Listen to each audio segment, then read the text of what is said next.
د الحجرات مبارکه سوره چې د قرآن عظیم الشان 49مه سوره ده په مدینه منوره کې را نازله شوې ده. 13 مبارک آیاتونه لري.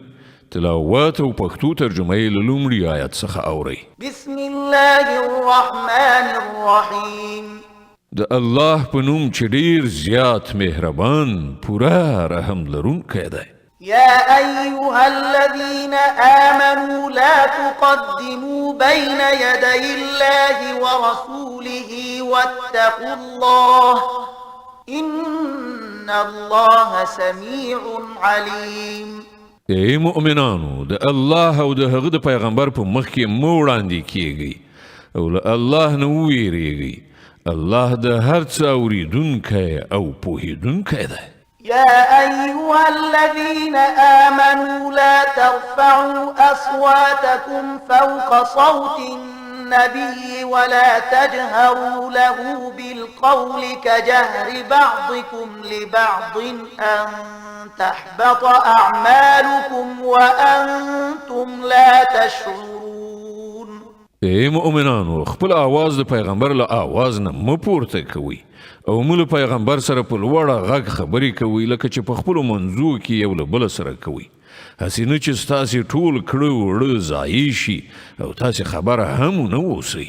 إن الذين يغضون أصواتهم عند رسول الله أولئك الذين امتحن الله قلوبهم للتقوى لهم مغفرة وأجر عظيم.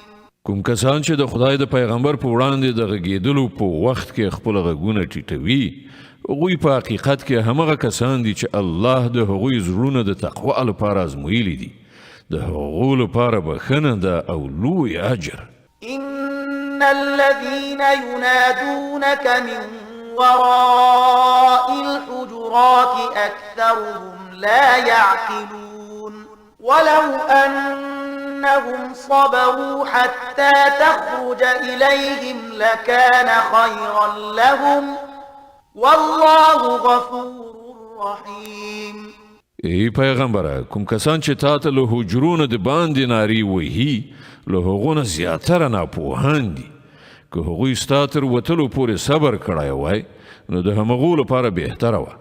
الله بخونکی او نهایت رحم لرونکی دی. يا أيها الذين آمنوا إن جاءكم فاسق بنبأ فتبينوا أن تصيبوا قوما بجهالة فتصبحوا على ما فعلتم نادمين.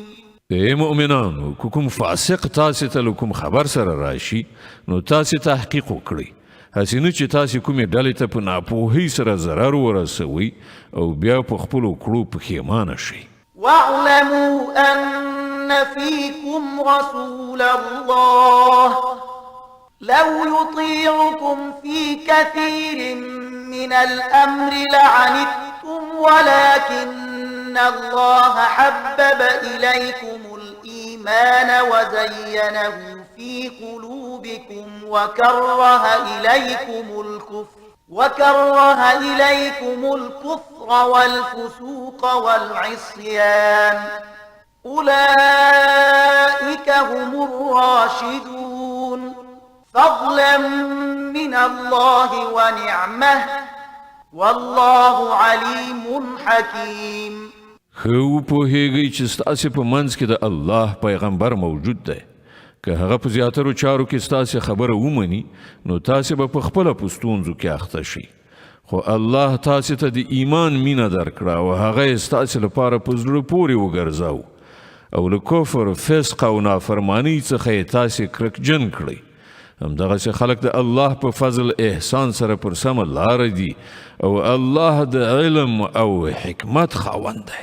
وإن طائفتان من المؤمنين اقتتلوا فأصلحوا بينهما فإن بغت إحداهما على الأخرى فقاتلوا التي تبغي حتى تفيء إلى أمر الله فإن فاءت فأصلحوا بينهما بالعدل وأقسطوا إن الله يحب المقسطين.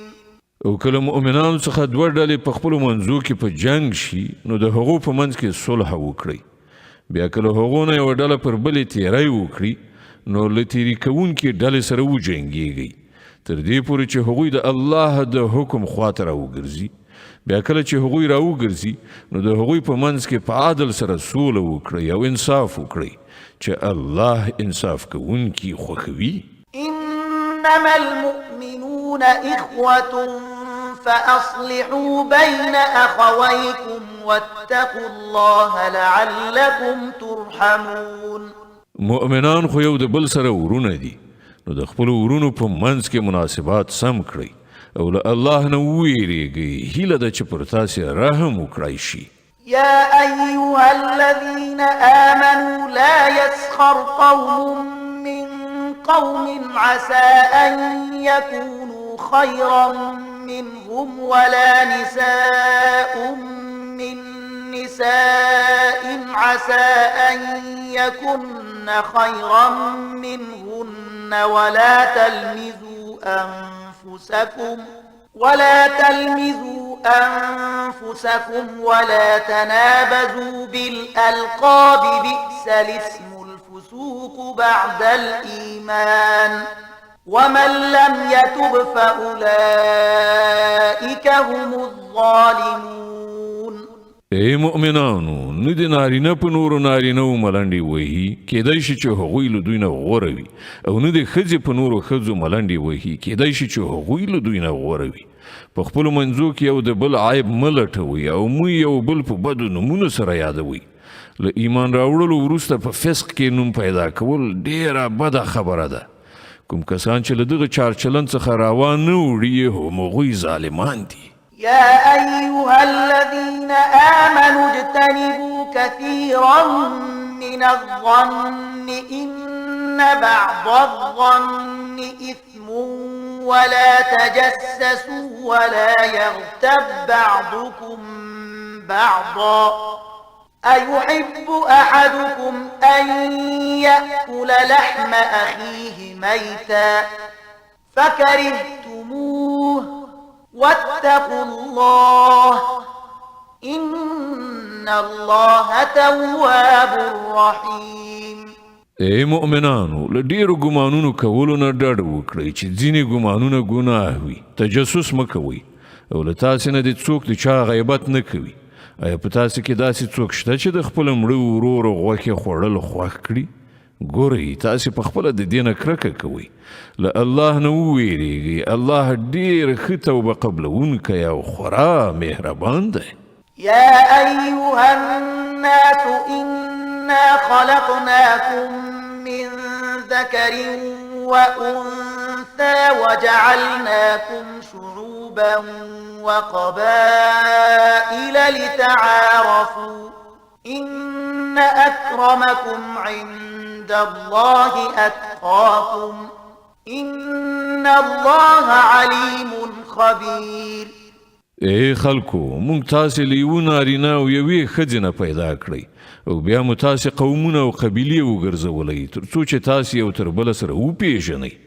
په حقیقت کې د الله په نزد له تاسې نه تر ټولو زیات عزتمند هغه څوک دی چې په تاسې کې تر ټولو زیات پرهیزګار وي. په باوري ډول الله په هر څه پوهېدونکی او باخبره دی. قالت الأعراب آمنا قل لم تؤمنوا ولكن قولوا أسلمنا ولما يدخل الإيمان في قلوبكم وإن تطيعوا الله ورسوله لا يلتكم من أعمالكم شيئا إن الله غفور رحيم. دغه صحرایان وایي چې مونږ ایمان راوړ. دوی ته ووایه تاسې ایمان نه دی راوړی بلکې داسې ووایي چې مونږ اطاعت کوونکي شو. ایمان لا تر اوسه ستاسې په زړونو کې داخل شوی نه دی که تاسې د الله او د هغه د پیغمبر فرمان برداري غوره کړئ نو هغه به ستاسې د عملونو په اجر کې څه کموالی رانه ولي په باوري ډول الله بخښونکی او مهربان دی. إنما المؤمنون الذين آمنوا بالله ورسوله ثم لم يرتابوا وجاهدوا بأموالهم وأنفسهم في سبيل الله أولئك هم الصادقون. په حقیقت کې خو مؤمنان هغه دي چې پر الله او د هغه پر پیغمبر ایمان راوړ بیا هغوی څه شک نه کړ او په خپلو مالونو او سرونو سره د الله په لاره کې جهاد وکړ هغوی ریښتوني خلک دي. قل أتعلمون الله بدينكم والله يعلم ما في السماوات وما في الأرض والله بكل شيء عليم. ای پیغمبره د ایمان دغه مدعیانو ته ووایه آیا تاسې الله ته د خپل دین خبر ورکوي په داسې حال کې چې الله د ځمکې او آسمانونو په هر څه باندې پوهیږي او هغه د هر شي علم لري. يمنون عليك أن أسلموا قل لا تمنوا علي إسلامكم بل الله يمن عليكم أن هداكم للإيمان إن كنتم صادقين. دوی پر تا احسان باروي چې دوی اسلام راوړ دوی ته ووایه د خپل اسلام احسان پر ما چوي بلکې الله پر تاسې احسان باروي چې هغه تاسې ته د ایمان لارښوونه وکړه که تاسې پر اختیار سره د خپل ایمان په دعوا کې رښتونی. إن الله يعلم غيب السماوات والأرض والله بصير بما تعملون. الله د ځمکې او آسمانونو د هر پټ شي علم لري او هر څه چې تاسې کوئ هغه د هغو ټولو لیدونکی دی.